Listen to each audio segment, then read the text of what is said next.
Brainwash.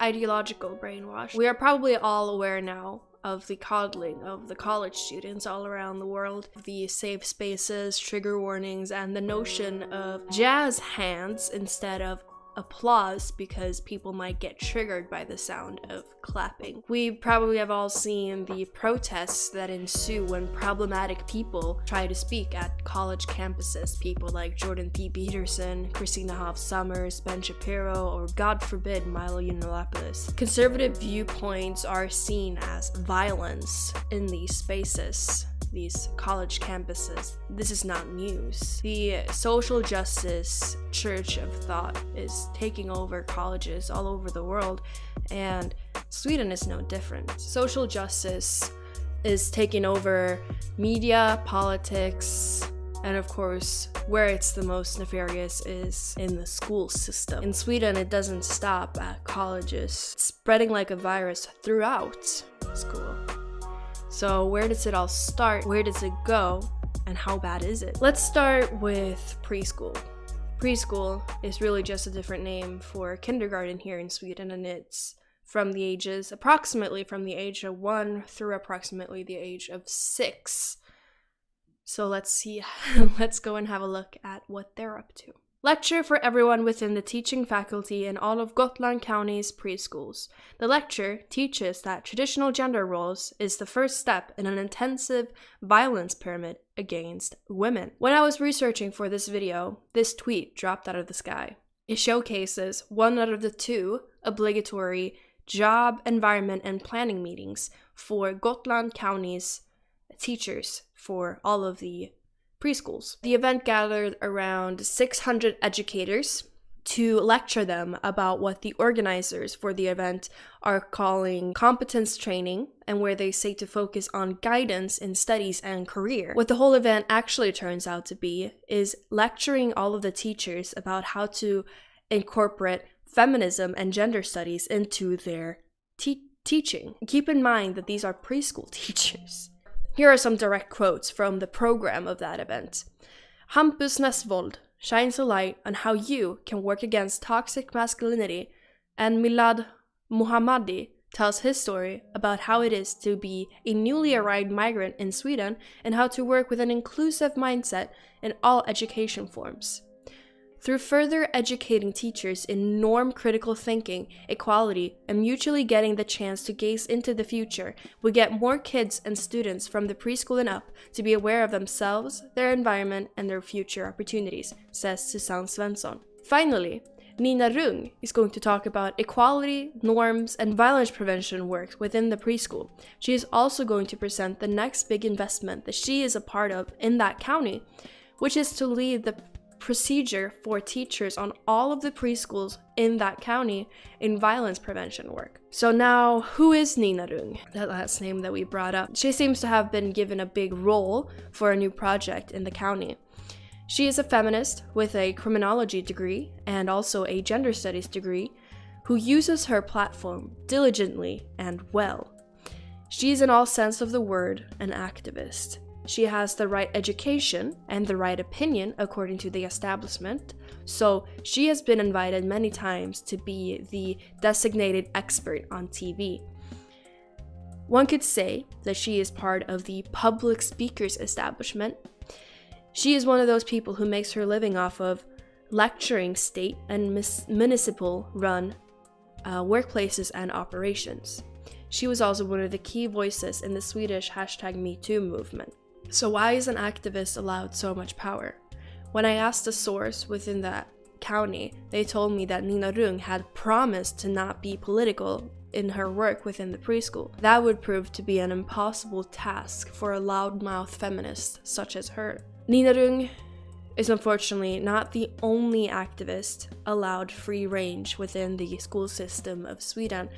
I recently covered one such person who actually works within the preschool and openly uses that position in the classroom for activist purposes. He talks openly about his ideological worldview and how he pushes that onto the children in his classroom. And then he encourages other teachers to do the same through his social media platform. After I made a video on him, he blocked me, of course. But since then, he has come into the spotlight again after a more famous male feminist, Attila Yolda, shared one of his posts on his Instagram.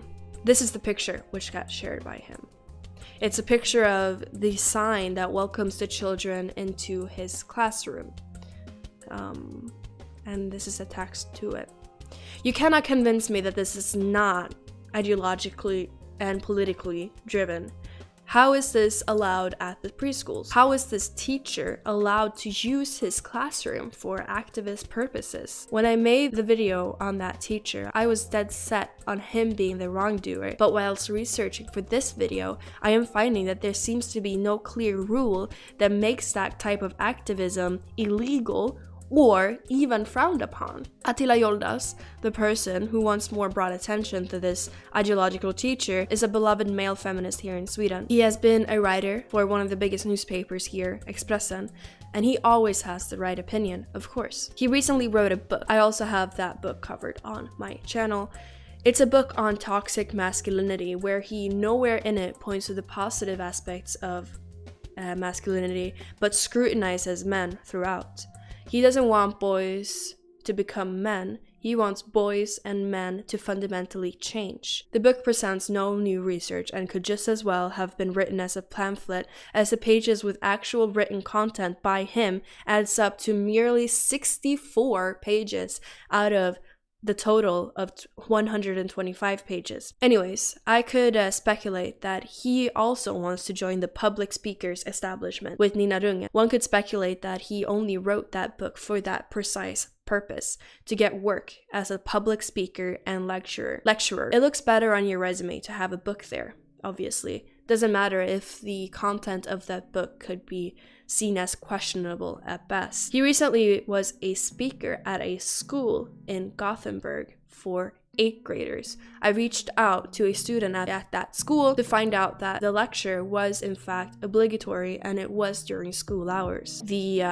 The lecture was about toxic gender roles and masculinity. It could be very fruitful to look into these people who time and time again get invited into our schools. It's a particular group of people who all share the same ideological worldview.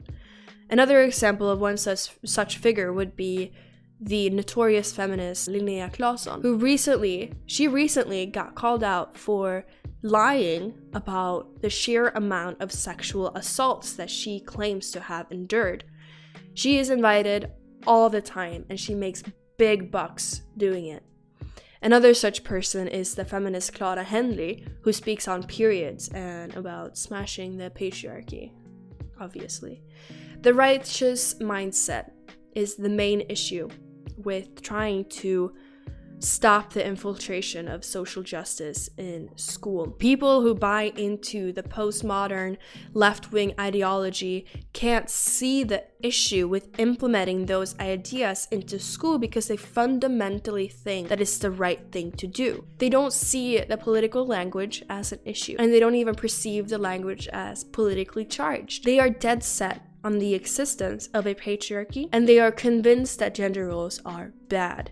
They believe that gender-coded behavior shown in adults can be fixed if boys and girls are simply just raised in the same manner as each other. Social justice, gender studies, feminism, and identity politics is taking over Swedish schools. This is done at the detriment of classes such as science and history. The language is ideological. The methods and the worldviews are ideological. The examples I've shown thus far mainly point out how social constructionist everything is. The problem is that everything isn't socially constructed. The problem with the ideological way of teaching children is that their ideas of how the world works have been debunked time and time again. More gender studies won't stop psychopaths from murdering and raping women. More gender studies won't smash the patriarchy that doesn't even exist to begin with in Sweden. More gender studies won't stop the non-existent gendered pay gap. So why do we keep seeing this ideology take over in Swedish schools? I don't pretend to be the expert. I ask the expert. Take it away, angry foreigner.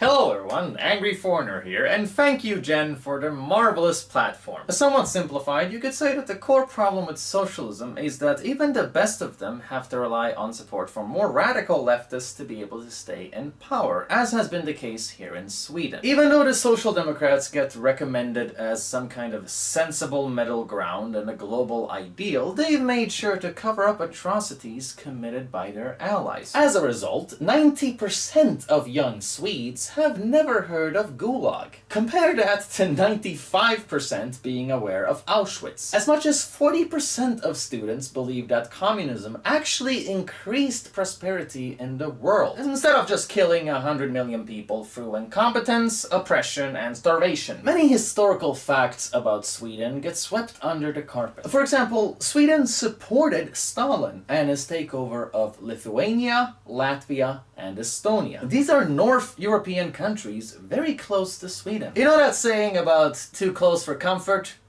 Yeah, well, clearly they were pretty damn comfortable. The Social Democrats also had very close relations with Communist Germany in the 80s. The architect of Sweden's primary school was a Social Democrat supportive of the communist takeover of Afghanistan, and deeply admired GDR, East Germany's communist dictatorship. So much, in fact, he's quoted during a speech saying that the sole purpose of Sweden's school system is to prepare the population for socialist thought. For many years, Swedish German teachers were educated directly through communist Germany, and textbooks would only be allowed after direct approval from this dictatorship. And given none of this is common knowledge, the problem has never really been fixed. After all, you can't change your future unless you know your history. Even today, Swedish school policy, as well as cultural policy, is dictated by socialist superiority complex. Statistically speaking, after 1972, every Swedish school had at least one teacher educated straight through Germany's communist dictatorship. And a study showed that textbooks in Sweden are specifically designed to benefit the Social Democrats' political narrative. As a result, Sweden's official school board decided that it's racist to educate students on the dangers of honor culture. This follows a global trend where you can see that the left is betraying the very vulnerable minorities that they claim to want to protect through their identity politics. It is well known that the Soviet Union's propaganda against the West depended on calling America racist, trying to stir up racial tensions in an attempt to get the citizens to turn against each other. Today we can see well-meaning teachers all across the West, European countries as well as America, exercising this exact tactic, this exact agenda, utterly unknowing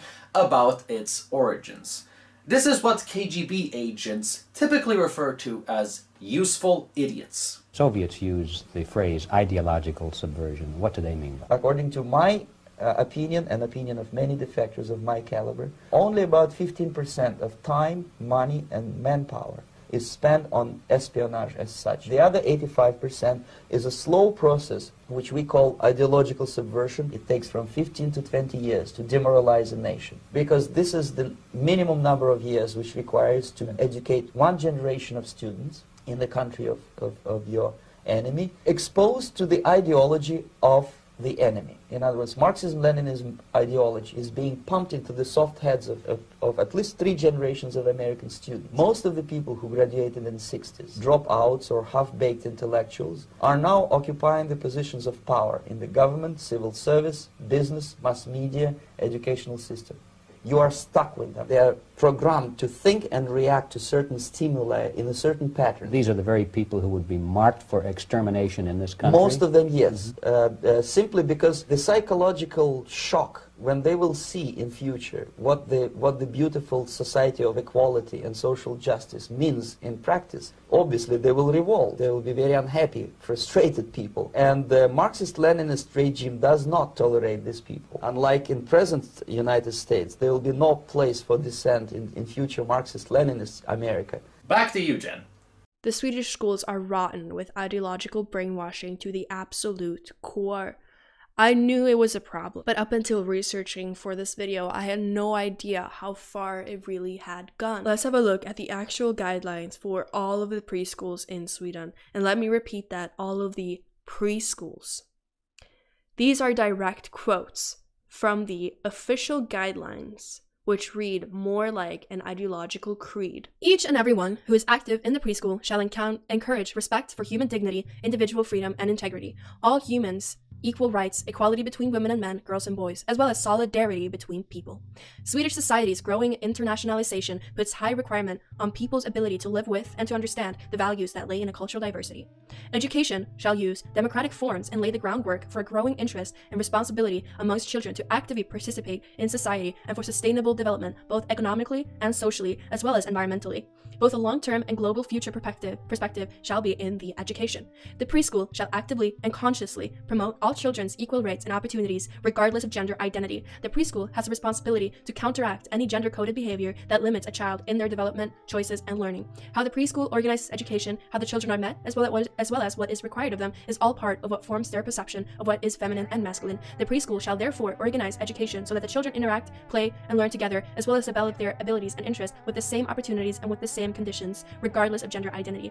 A belief of a positive future shall permeate the education. The education shall give children the opportunity to dedicate themselves to an ecological and gentle approach to their environment, to nature, and to society. The children shall also be given the opportunity to develop knowledge on how different choices that people make can contribute to sustainable development, both economically and socially, as well as environmentally. It is clear that these are written with a negative view of gender roles. In my opinion, it is also clear that the view of gender here is that of the social constructionist. It is clear that I believe that it is negative for certain things to be masculine and others to be feminine. The idea that boys and girls only choose to play differently because of social construction has been debunked time and time again. Boys and girls learn the same things but with different play methods, as author Vivian Gussin Paley wrote in her book/study, Boys and Girls Superheroes in the Doll Corner. She started with her study with the misconception that the more domesticated spirit of girls' play and the more rough and tumble spirit of boys' play signaled a problem. What she found was rather the opposite. The stereotype of the dainty girl and the mischievous boy do actually stem from somewhere, but that isn't and shall not be seen as an issue. Their play, although very different, in the end teaches the kids to explore the same themes and the same morals. Furthermore, the different interests between boys and girls can be seen as early as in the baby years, as boys are interested in things and girls show an interest in faces. We also see this in our closest ancestors, the apes. The female apes would rather play with dolls and the males with trucks.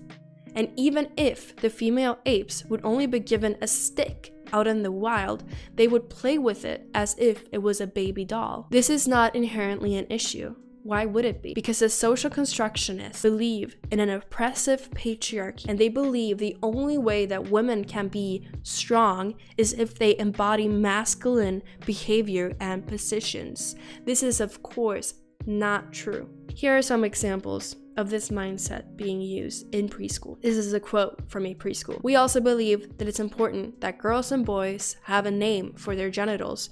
The words vagina and penis are used with the same certainty by us.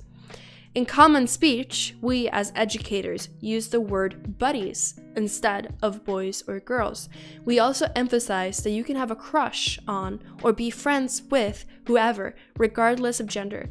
We find it is important that the child literature, storytelling, and toys mirror the diversity in society. One example of this is when we bring a stuffed animal family to the gatherings in the woods. The family is made up of parents of the same sex, and in that way we shine a light on different family constellations. Children have a wild fantasy, and their play absolutely reflects that. It would be one thing if a child decides that he will make his own little stuffed animal family, and he decides that there are two daddies, Mark and Oscar, and then they have a daughter together named Michelle or something. It's another thing entirely when these teachers make their own stuffed animal family and force the children to join in on their ideological playtime. From another article, here is a quote from another preschool.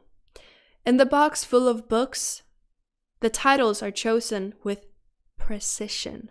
We gladly choose books starring single parents or same-sex parents, says Gabrielle Martinson.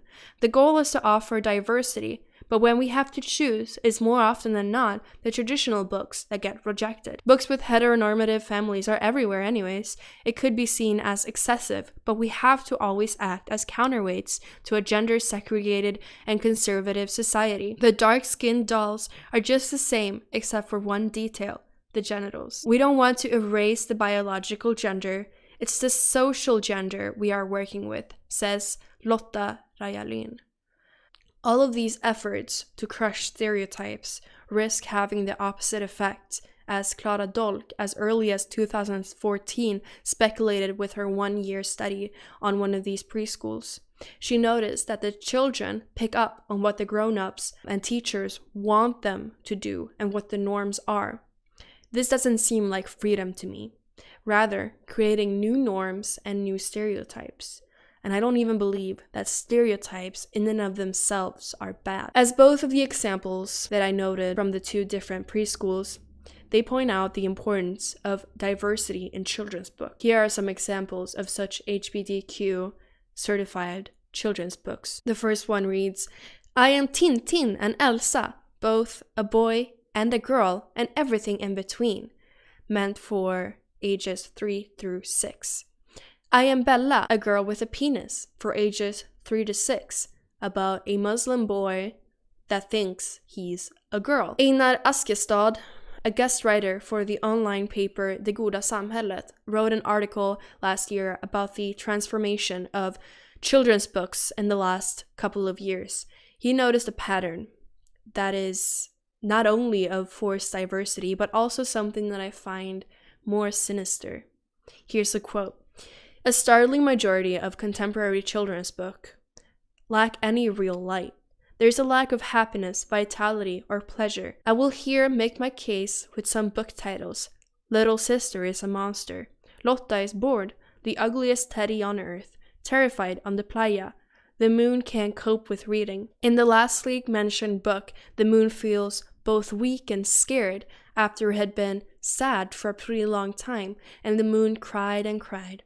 In another book by the same author, the same themes appear. Everyone is scared. All the dads and all the moms and all the kids the child will read in that story. Askestad goes on to say that the running theme within these books are sadness, fear, and very dark subject matter. There isn't really any happy endings or resolutions even. One story tells a story of a child whose mom just lays on the couch and can't see or hear her kid, Emma.